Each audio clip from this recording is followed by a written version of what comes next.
고린도전서 3장 10절부터 15절까지 말씀이 되겠습니다.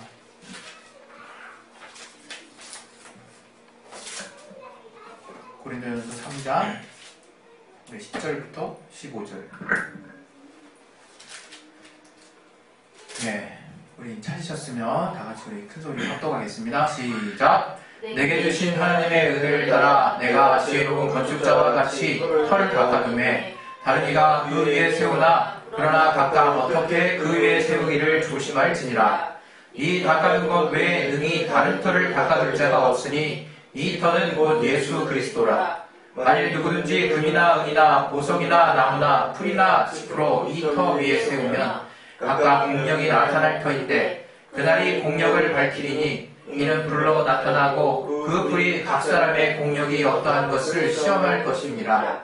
만일 누구든지 그 위에 세운 공력이 그대로 있으면 상을 받고 누구든지 공력이 불타면 해를 받으리니 그러나 자기는 구원을 얻되 불 가운데서 얻은 것 같으리라. 아멘.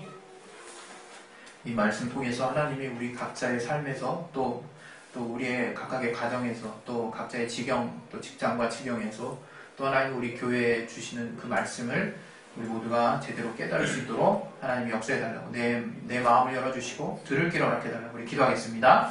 하나님 아버지 우리에게 하나님의 말씀 통해서 내 받게 해주시고 하나님 알게 해주시고 도와주시는 데 주시옵소서. 아버지 깨닫게 하여 주시고 도와주시는 데 주시옵소서. 하나님이 알게 하시는 귀한 은혜를 따라서 우리가 주님 앞에 나아갈 수 있게 원하오니 아버지 도와주시고 인도해 주시옵소서. 성령 충만하게 해주시고 아버지 도와주시고 역사하여 주시옵소서. 붙들어 주시고 인도해 주시옵소서. 예수 이름으로 기도했습니다. 아멘.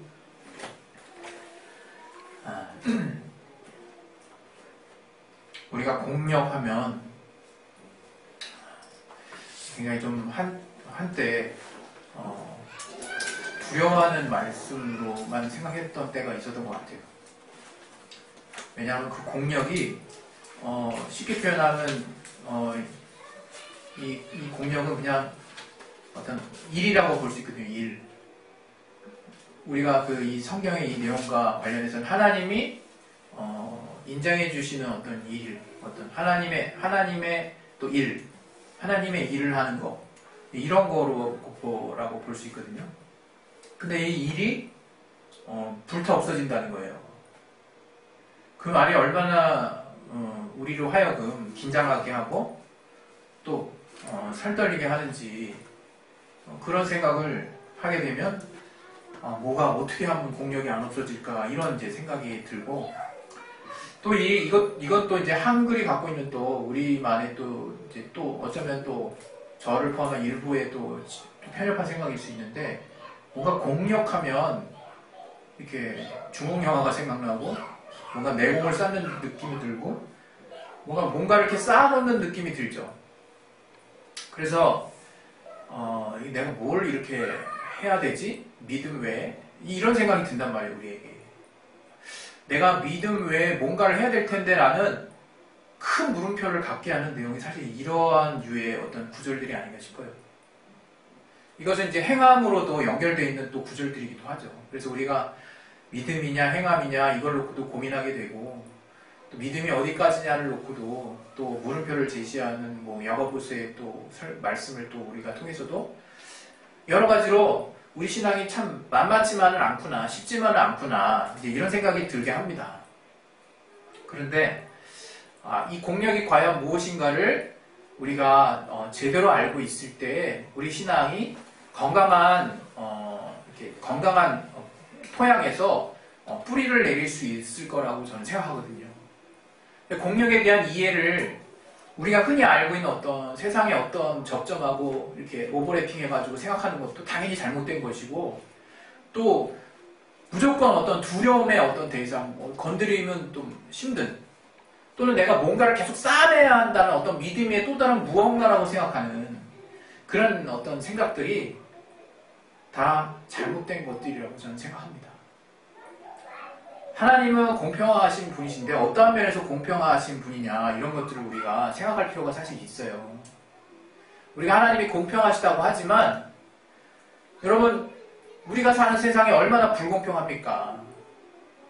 그러니까 우리는 사실 공평하신 하나님을 믿으면서 불공평한 세상에 사는 거예요. 제가 이제 점점점 이제 저에게 맡겨진 삶을 살게 되면서 저의 인생을 살면서 참 불공평하고 억울하고 또 이렇게 하는 일들이 이 가정 단위부터 시작해가지고 사회나 나라 단위, 세계까지 이렇게 펼쳐지더라고요. 제가 생각이 많아서 그런 건가 싶은데 또 의외로 저처럼 이렇게 이쪽 저쪽 찔러보고 이쪽 저쪽 들어보면 참 이렇게 회의가 되고 좀 낙담하는 어떤 생각, 어떤 소식들을 통해서 뭔가 불공정한 어떤 소식들을 통해서 굉장히 힘이 빠지는 그런 어떤 생각들을 가지고 계신 분들이 의외로 꽤 있으시더라고요. 그게 우리가 공평하신 하나님을 믿는데 불공평한 세상에 산다. 그게 얼마나 우리에게는 참 딜레마입니까? 근데 여러분이 그것을 내가 어떻게 받아들이고 소화하느냐가 사실 또 우리의 신앙생활이라는 거예요. 하나님은 분명히 공평하신 분이십니다. 그분은 그분의 공의와 긍휼을 우리 모든 인류에게 아주 공평하게 나눠주셨어요. 그분의 공의와 그분의 긍휼의, 그분의 사랑의 메시지, 그분의 또 공의로운 어떤 잣대를 우리 모든 인류에게 정말 이렇게 이보다 더 나을 수 있을까 싶을 정도로 완벽하게 우리 모든 인류에게 제시해 주셨어요. 그렇게 제시해 주신 가장 공평한 기준이 바로 예수 그리스도라고 하는 거죠. 우리는 예수 그리스도를 통해서 우리 스스로가 올바름의 기준을 벗어난 곳에서 이제 다시금 공평하고 올바른 기준으로 돌아갈 수 있게 된 거예요. 근데 그것이 어떤 우리의 의지나 우리의 어떤 가치, 우리의 어떤 공로에 의해서가 아니라 전적으로 주님의 공로에 의해서 진행됐다라고 말씀을 그렇게 정말 우리가 알고 있기 때문에 그 사실을 가지고 우리는 복음이라고 얘기를 하는 거예요. 너무나 복된 거죠. 말도 안 되는 것이고 그것을 우리는 또 갚을 수 없는 은혜라고 표현하는 것이고요. 그래서 그러한 비유가 성경에는 넘쳐나도록 많이 있어요. 근데 실상 우리의 삶을 살다 보면 그러한 은혜도 있지만 그 은혜를 가지고 살기에는 우리 스스로가 너무나 감당하기 어려운 현실의 불공정하고 불공평한 그런 어떤 여러 가지 일들이 정말 시간 단위로 벌어지는 것 같아요. 저 같은 경우는. 하루를 놓고 봤을 때는 정말 큰 덩어리 몇 개, 그 다음에 막 수십 건의 어떤 정말 짤짤한 일들까지 포함해서 정말 분노할 일까지 포함하고 불평할 일까지 포함한다면 막 울그락불그락 할 만한 불공정하고 불공평한 일들이 정말 우리의 눈에, 우리의 또 머리, 우리의 귀에 계속 들려오죠. 그런 상황들을 접하면서 정말 하나님의 은혜와 긍휼은 무엇이고 우리가 어떻게 신앙생활을 하란 말이냐라는 한탄이 나올 때가 가끔 있습니다. 한때는 우리가 하나님의 은혜 안에 깊이 들어가면 이런 불공정한 세상을 보는 눈이 달라질 거야 라고 생각했던 때가 있어요. 그러나 제가 또 어느 때부턴가 또 새롭게 뭔가 알게 된 것은 불공정한 것을 참는 것이 맞는 거야 라는 생각이 그게 잘못됐다는 걸 알았어요. 불공정한 것을 참는 것은 하나님도 요구하시는 게 아니에요. 불의한 것에 대해서 우리가 용납한다는 것이라는 얘기거든요. 그 말은. 그것을 우리가 어떻게 참을 수 있냐 이거예요. 거기서 큰 딜레마가 벌어집니다. 우리 신앙생활에. 도대체 주님의 은혜는 내게 무엇이고 이 공평함과 공정함이란 무엇일까? 오늘 이 고린도전서 3장의 10절부터 있는 이 공력에 대한 말씀, 저는 이 공력에 대한 말씀에서 바로 하나님의 공평하심을 발견해요. 이 공력은 우리가 그래서 공력을 잘 쌓아야겠다 또는 우리가 하나님 원하시는 뜻대로 살아야겠다 이런 어떤 교훈을 낼 수 있는 부분이지만 저는 여기를 흐르는 그 중심에 이래서 하나님이 공평하시구나 라고 하는 것들이 가장 뼈대 있게 다가온다 이거예요.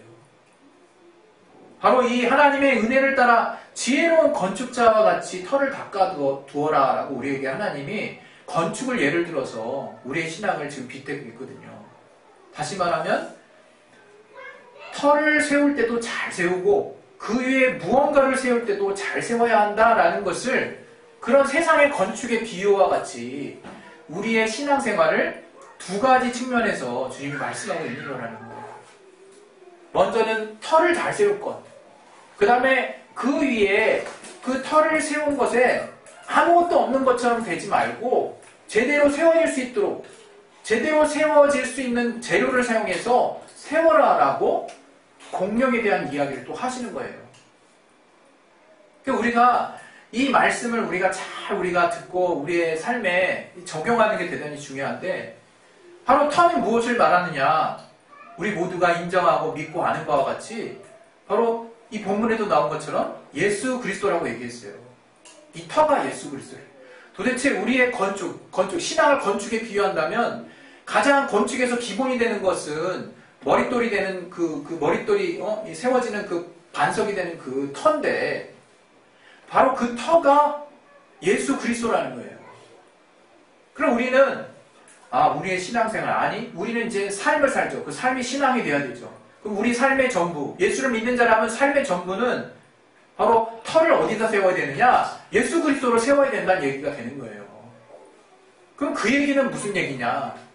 예수께서 우리에게 많은 것들을 주셨어요. 우리가 예수를 통해서 삶에 많은 변화가 일어났죠. 그러나 예수께서 우리에게 하신 가장 표면적이고 가장 핵심적이고 두드러진 하나님 우리에게 주신 핵심적인 가치는 바로 은혜라고 하는 거예요. 은혜. 주님의 희생이라고 하는 거예요. 주님의 희생. 주님의 희생을 통해서 우리는 그 은혜가 뭔지를 비로소 알게 된 거예요. 이 땅에서. 사랑이 무엇인지를 이제 제대로 알게 된 거예요. 온전한 값없는 사랑이 무엇인지를 제대로 알게 된 거예요. 그게 바로 그리스도 예수라고 하는 터예요. 지금 주님은 그 터 위에 우리가 건축을 해야 될 것이라고 말씀하고 계시는 거예요. 여러분 우리가 뭐 건축가는 아니지만 이 동네 찾아보면 우리 주변에 흔히 재건축되고 건물이 헐어지고 다시 세워지는 걸 많이 볼 수 있지 않습니까? 그 가운데서 제일 먼저 하는 일은 헐어버리고 나서 깊게 파는 거예요. 깊게 파는 이유가 뭡니까? 단단한 단단한 반석이 나와서 그 터가 나올 때까지 땅 파기 작업을 하는 거예요. 그래서 그 단단한 터를 이제 발견하면 그 반석과 같은 데다가 이제 기둥을 세우기 시작하는 거죠. 근데 그 단단한 뿌리가 되는 터가 우리 그리스도인들에게는 이 삶을 사는, 이 삶의 모든 부분을 우리가 주님 안에서 살게 되는 우리 그리스도인들에게 있어서 이 삶의 가장 기초가 되는 터가 무엇이냐? 바로 예수 그리스도라고 하는 거예요. 그 예수 그리스도가 바로 누구시냐? 우리에게 은혜를 주신 분이고 우리는 이제 삶을 생각할 때 은혜로 살아야겠다 이렇게 생각할 수밖에 없는 거예요. 이제 왜? 그게 시작이니까. 저는 생각을 해봅니다.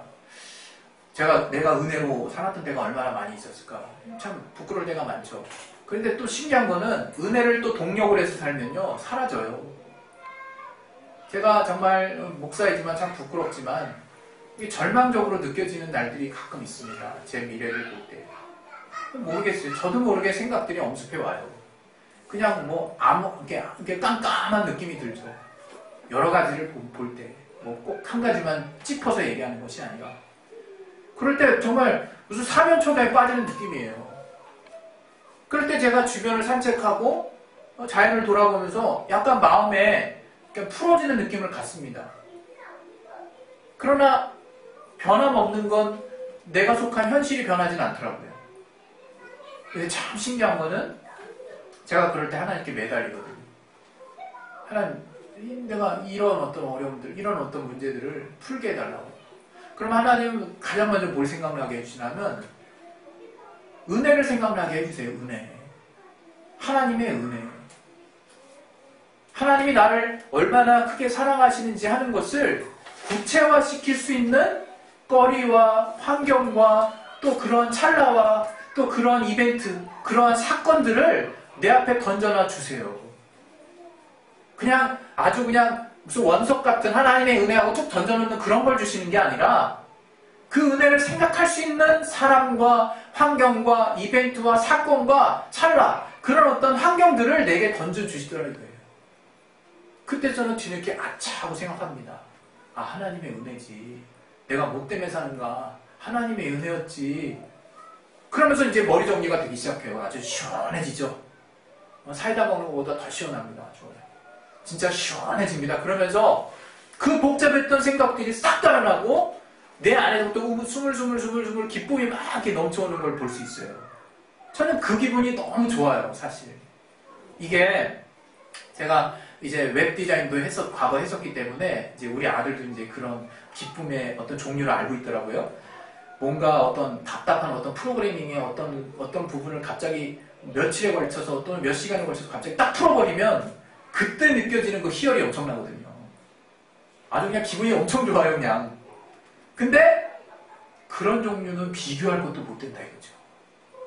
제가 갑자기 하나님께 도움을 요청하고 하나님이 정말 말씀하시죠. 그러나 좀 못 알아듣죠. 그게 뭔지 구체화되지 않았기 때문에 내 삶에 맞닥뜨려지는 어떤 현실과 너무 동떨어진 말씀 같아서 내가 이미 아는 말씀 같아서 받아들여지지 않죠.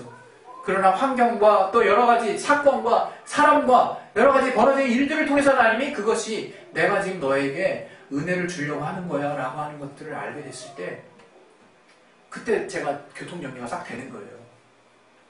바로 지금 오늘 말씀하는 그 터에 지혜롭게 터를 닦으라고 하는 얘기는 바로 그리스도의 은혜를 무시로 내 안에 야금야금 잘 채워 넣으라는 거예요. 하나님이 사람을 통해서 또 사건을 통해서 어떤 일을 통해서 어떤 계기를 통해서 어떤 책을 통해서 또 어떤 매스컴을 통해서 알게 되는 하나님이 중재 도구로 사용하시는 그 은혜의 어떤 거리들을 내 안에 하나씩 둘씩 잘 채워 놓으라는 거예요. 그랬을 때 우리 안에 변치 않는 단단한 터가 먼저 우리를 이렇게 딱 이제 형성하게 만드는 거거든요. 근데 사람들이 그 터 세우는 거, 터 다지는 거를 잘 안 해요. 사실 우리가 밟고 계속 밟으면 흙 우리가 옛날에 다 운동장이 흙이었잖아요. 이제 잔디구장도 이제 있는데 초등학교, 중학교, 고등학교에 옛날엔 다 흙이었어요. 근데 뭐 테니스에서는 뭐 클레이코트, 그 클레이코트 그거 다질 때 어떻게 합니까? 큰 쇠 돌을 해가지고 왔다리 갔다리 해요. 그거 뭐 하는 거예요? 계속 땅을 다지는 거예요. 더 단단하게 터 다지기를 우리가 많이 하면 할수록 그 위에 환경이 쾌적해지는 거예요. 바로 우리에게 있어서 그리스도인의 삶에 있어서 터 다지기는 하나님의 은혜를 야금야금 우리 삶에 하나님이 삶의 다양한 거리들을 통해서 알게 해주시는 그 은혜들을 야금야금 우리 삶에 저축을 하는 거예요. 여러분이 그러한 삶을 통해서 내 삶의 터전이 공고해진다는 것을 어느 순간 깨달을 수 있어요. 내가 뭐 때문에 자꾸 흔들리나? 아니면 내가 어느 순간에 자꾸 이렇게 빈틈이 보이는데 했을 때 그 빈틈의 바닥에 그리스도 은혜라고 하는 터전이 반드시 먼저 깔려야 된다는 거죠. 그 다음에 주님이 말씀하시는 게 그 위에 뭔가를 세울 수 있다는 걸 얘기하는 거예요. 비로소 제가 아까 초반에 얘기했어요. 믿음 이외에 또 뭔가를 필요로 하는 게 공력이라고 생각한다. 절대 그렇지 않습니다. 믿음이 세워지지 않으면 그 위에는 아무것도 안 서는 거예요. 주님의 은혜라고 하는 그 은혜라고 하는 가치가 내 안에 무언가를 이겨내고 밀어낼 수 있는 힘이 되지 않으면 한 번에 무너질 수 있는 거예요. 그래서 그 은혜라고 하는 그 단단한 터전을 나 자신을 위해서라도 하나님이 내게 주신 거기 때문에 우리 각각에게 주신 거기 때문에 내가 야금야금 저축을 해놔야 되는 거예요. 그것이 얼마나 적절할 때 나를 구원하고 나를 살려내는지 몰라요. 그리고 나서 그 위에 비로소 하나님은 이제 공력을 시험하는 내가 무엇을 어떠한 어떤 노력, 어떠한 또 거리로 만들었냐 하는 공력을 테스트하는 그 재료들을 우리에게 제시하시는데 여기에는 보면 풀이나 지푸라기가 나와 있어요. 나무가 나와 있어요. 금과 은이 나와 있어요. 보석이 나와 있어요. 이 보석은 무슨 보석인지는 모르겠어요. 그러나 이 보석이 다이아몬드가 아닐까. 물론 이 시대에 다이아몬드가 있었는지 잘 모르겠네. 어쨌든 이 다이아몬드, 보석이 있는데 금의 용융점이라고 그러나요? 금이 녹는 온도 굉장히 나름 그래도 높죠. 그리고 웬만한 불에 사실은 이게 잘 견디죠. 그리고 금은 어쨌든 잘 단련된 어떤 거죠. 그러나 또 보석이 더 간단할 수 있죠. 지금 주님이 말씀하시는 건 뭐냐면 분명히 공력이 공력이 나타날 때, 그 하나님을 향해서 내가 했던 일들이 있을 때 그것이 불로 밝혀지는 날이 온다는 거예요. 불로 막 이렇게 밝혀지는 날. 근데 불이 막 이렇게 밝혀졌을 때 그것이 불타 없어지면 참 안타까운 말인데 아무것도 아니라는 얘기를 하시는 거예요. 주님은 아무것도 아니게 됐다는 얘기를 하시는 거예요. 내가 쌓아놨다라고 생각했는데 아무것도 아니라고 주님은 여기실 날이 온다는 거예요. 제일 중요한 거는 주님을 향한 믿음. 주님이 우리에게 어떤 사랑을 주셨는지 아는 그 은혜를 나의 삶 가운데서 계속해서 쌓아서 터다지기를 하듯이 밟듯이 단단하게 내 터를 내가 다져놨다면 이제 그 위에 정말 가치 있는 무언가, 불이 막 이렇게 세게 우리를 다가와도 불타지 않는 무언가를 세워놔야 되는데, 그래야 그때부터 건축이라는 게 시작이 되는데, 주님이 상급으로 여기실 만한 무언가가 시작이 되는데, 바로 그것이 재료가 중요하다는 거예요. 재료가. 그럼 그 재료가 금과 은 또는 그거보다 더 나은 어떤 특별한 불에 더 강한 어떤 보석이 되려면 어떻게 해야 되냐 이게요. 어떻게 해야 되냐 이거예요. 저는 그것을 주님의 말씀이 내 중심의 가치가 되는 삶이라고 생각하는 거예요. 바로 그 공력이란 뭘까? 여러분 공력은 눈에 보이지 않는다고 저는 생각해요. 여러분 이게 불타 없어진 거 겉으로는요 나무로도 희양찬란하게 만들 수 있습니다. 예? 또 지푸라기라도 이렇게 멋있게 초가집 이렇게 지을 수 있어요. 뭔가 외모로 금은 더 멋있게 지을 수 있잖아. 이렇게 보지 마시고, 그러나 불이라는 것이 저들에게 다가왔을 때는요 한순간에 없어지는 게 있고요 끝까지 버티는 게 있는 거예요. 여러분 우리가 외적으로 우리가 뭔가 이렇게 정말 일방적으로 뭔가 생각해서 계속하는 노력으로 뭔가 쌓아놓을 수 있어요. 그러나 우리 내면의 가치가 바뀌어지지 않으면, 다시 말하면 우리의 내면에 하나님의 말씀을 향해서 그 말씀을 따라 살려고 하는 그 믿음의 중심의 가치가 자리이동을 하고 있지 않으면, 중심의 그 가치관이 변화되지 않으면 그 공력이 불이 확 나타날 때요 한꺼번에 없어질 수 있는 거예요. 우리 내면에 있는 생각은요 안 변해요. 안 바뀌어요. 여러분. 그러나 겉에 있는 환경에 따라서 나의 내면이 변하죠. 그러나 내 내면에 한번 붙잡힌 생각은 겉에 뭔가가 아무리 이렇게 어려워져도 내 마음에 확고한 생각이 붙들어지면요 웬만한 어떤 환경의 어려움에서 내가 버텨냅니다. 견뎌내요. 저는 저와 여러분이 내가 정말 하나님의 은혜라고 하는 정말 그 배를 탔다면 이제 그 배 위에서 정말 하나님이 원하시는 말씀의 방향대로 저는 돛을 올려야 된다고 생각하는 거예요. 하나님이 원하시는 삶의 목적대로 우리가 항해를 해야 된다고 저는 생각하는 거예요. 근데 그러지 못한 되게 많은 사람들이 하나님이 원하시는 뜻을 내가 좋아하지 않아요. 일단 그 이유가 무엇이냐? 하나님이 공평하지 않다라고 생각하시기 때문에 그래요. 그리고 아까 처음에 말씀드렸잖아요. 내가 그런 삶을 살고 싶은데 현실은 이 불공정한 삶에 대해서 더 이상 참을 수가 없고, 이렇게 불공정한 것을 용납하는 것이 나의 삶이냐라고 나는 나에게 질문을 던질 수밖에 없는 것이고, 분명하게 주님은 불의를 용납하지 말라고 말씀하셨고, 근데 여기에 주님이 우리에게 알게 해주신 공평한 삶을 살 수 있는 비결을 예수를 통해서 열어놓으셨다는 걸 알아야 돼요. 제가 오늘 여러분에게 드리고 싶은 최종 주제가 뭐냐? 바로 예수 그리스도께서 우리가 이 땅에서 공평한 삶을 살 수 있도록 해주신 분이라는 거예요. 왜? 이제 주님이 말씀하십니다. 주님이 이제 심판할 수 있는 권세를 주님에게 주셨다라고 요한복음에 말하고 있어요. 인자됨을 인하여 심판하는 권세를 주셨다라고 성경이 말하고 있거든요.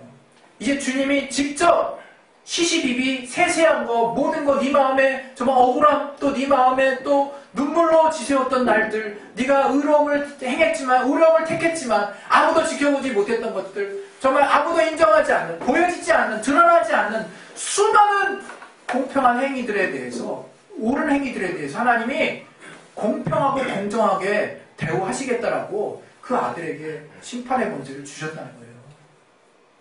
근데 그 아들 예수는 우리를 향해서 어땠냐?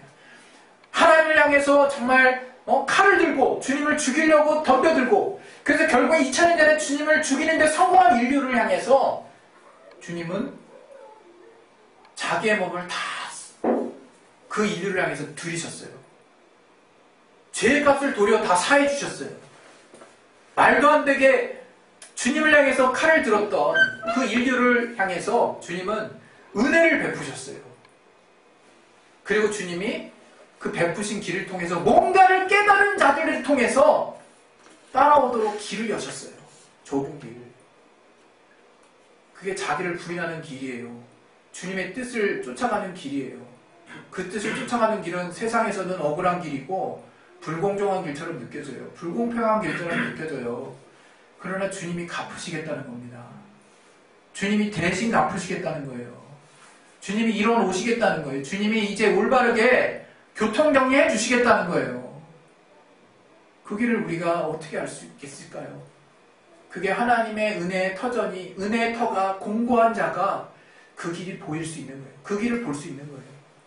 하나님의 은혜의 터를 내가 제대로 밟고 주님이 갚으시겠다고 하는 그 말씀을 내 안에 두고, 그렇지만 주님이 그러한 인류를 향해서 밟으신 그 삶의 본을 따라가는 사람이 바로 하나님의 영광에 면류관 그 상급을, 공력을 얻을 수 있는 사람이라고 저는 믿는 거예요. 분명히 쉽지 않습니다. 이 삶 쉽지 않아요. 쉽지 않지만 우리가 하나님이 우리에게 주신 사명만을 바라본다면 가능해요. 하나님이 우리에게 주신 은혜만을 바라본다면 가능해요. 하나님이 우리에게 주신 성령의 감동하심을 우리가 입는다면 가능해요. 그래서 하나님이 그런 모든 장치들을 정말 불가능한 해처럼 보는 살긴 사건이면서도 우리에게 두신 것입니다. 저는 오늘 지금 세상이 잘못 따라가는 거에 기독교인들이 나 몰라라 하고 관심 끄라고 지금 말씀드리는 게 아니에요. 내 개인적인 사건, 내 주변의 사건에서 불의한 일들에 대해서 내가 나 몰라라 하고 눈 감으라고 얘기하는 게 아니에요. 그것보다 가장 먼저 항상 그런 순간들이 있을 때마다 주님께 여쭤보라는 거예요. 성령께 인도함 받으라는 거예요. 하나님이 그 사건에 대해서 무엇을 더 기뻐하실 것인가에 대해서 생각해 보라는 거예요. 그래서 하나님의 뜻을 좇았다면 그러면 후회할 필요 없다는 거예요. 하나님이 뭔가 하시고 좀 더 정말 내가 화끈하게 뭔가 영화에서 나오는 권성기약처럼 그냥 다 쓸어버리고 되갚아주고 그냥 확실히 밟아주고 하는 불의에 대한 확실한 밟음은 주님이 하시겠다는 거예요. 우리는 그때그때 성령의 인도하심을 받아야 될 필요가 있는 거예요. 때로는 우리가 입 바른 소리를 해야 될 때가 있는 것이고, 때로는 정말 억울해 보이지만 참아야 될 때가 있는 거예요. 그때는 그 순간순간들을 어떻게 구별할 겁니까? 우리가 하나님의 공평하심의 근거, 하나님의 옳다고 여기시는 그 잣대가 내 안에 건강하게 잘 살아있으면 그것으로 볼 수 있고 그것으로 순종할 수 있게 되는 거죠. 왜? 주님은 반드시 갚으시는 분이요, 또 이 땅에서도 내 어려움을 나 몰라 하시는 분이 아니라는 것을 저와 여러분이 믿고 있기 때문이에요.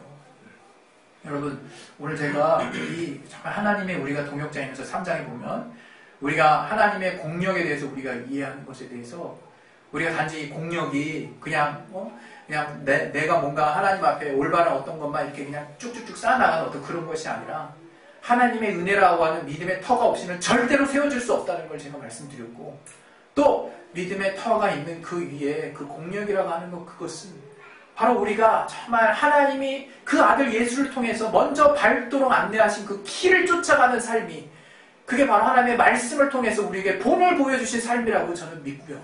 그 본을 보여주신 삶을 따라 한 발짝 나아갈 때 그 나아가는 삶에서 분명히 억울하고 좀 뭔가 불편하고 답답한 일이 생길 수 있는데 내가 그것을 지속할 수 있는 능력은 하나님이 공평하시다고 믿기 때문이에요.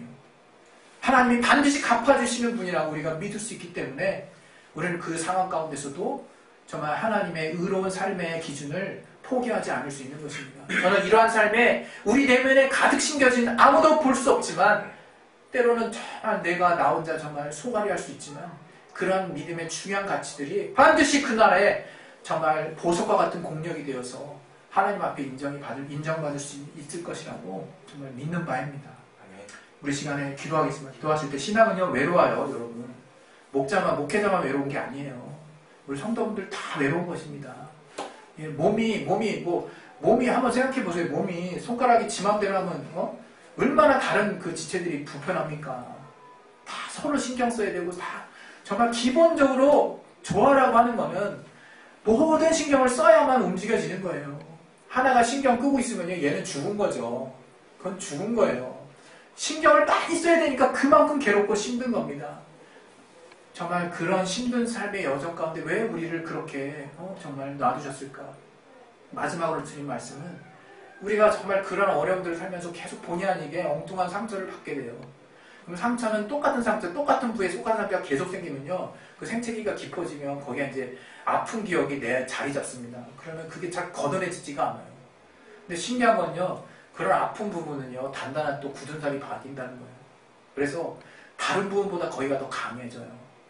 그래서 그 부분을 하나님이 활용할 수 있도록 인도해 주시는 하나님의 역사를 우리는 삶을 통해서 봅니다. 저는 이것이 정말 그냥 괜히 생기는 원리라고 생각하지 않아요. 하나님 우리 모두가 그런 필연적으로 부딪힐 수밖에 없는 어려움 가운데 노출시켜 주셨지만 하나님의 공평하심을 믿고 내가 올바른 가치를 갖고 끝까지 내가 나아갔을 때 내 공력이 계속 주님이 인정하실 만한 귀한 보석과 같은 그런 공력이 쌓여질 것을 하나님이 정말 말씀하신 것이고, 내가 그러한 삶을 통해서 정말 불 가운데서 얻은 구원, 저는 뭐 이런 말씀 정말 죄송하지만 가끔가다 우리가 대형과 화재라든가 목욕탕에 불나가지고 이렇게 정말 떼쳐나온 사람들 보잖아요. 뭐 매숙하면 제대로 잡히지 않지만 얼마나 그 정말 생명을 어쨌든 구원해야 되기 때문에 정말 불 가운데서 바깥으로 나왔지만 얼마나 그 정말 부끄럽습니까? 한편으로는 자기가 생명을 구조해 우선순위 때문에 나왔지만 생명은 구원받았지만 얼마나 부끄럽냐 이거예요. 그러나 그 부끄러움을 누구한테 말할 수 없잖아. 난 생명을 먼저 선택해. 너무나 당연한 선택이니까. 그렇게 되지 말자는 거예요. 우리 내면이 차곡차곡 쌓아지는 건 아무도 볼 수 없어요. 그러나 하나님은 반드시 보십니다. 그래서 멋진 옷을 입자고요. 우리가 자꾸 누군가 보여지는 옷을 입지 말고 내 내면에 하나님의 옳다고 여기는 가치를 쌓아서 하나님이 영광스럽게 입혀주시는 하얀 옷을, 세마포 옷을 우리가 입기를 예수 이름으로 축원드립니다. 할렐루야. 우리 시간에 기도하겠습니다. 기도하실 때 정말 우리가 주님은 그리스도의 터 위에 공력을 쌓을 수 있는 자가 될 수 있도록 도와달라고 우리 시간 예수 한번 해서 기도하겠습니다. 예수여, 하나님 아버지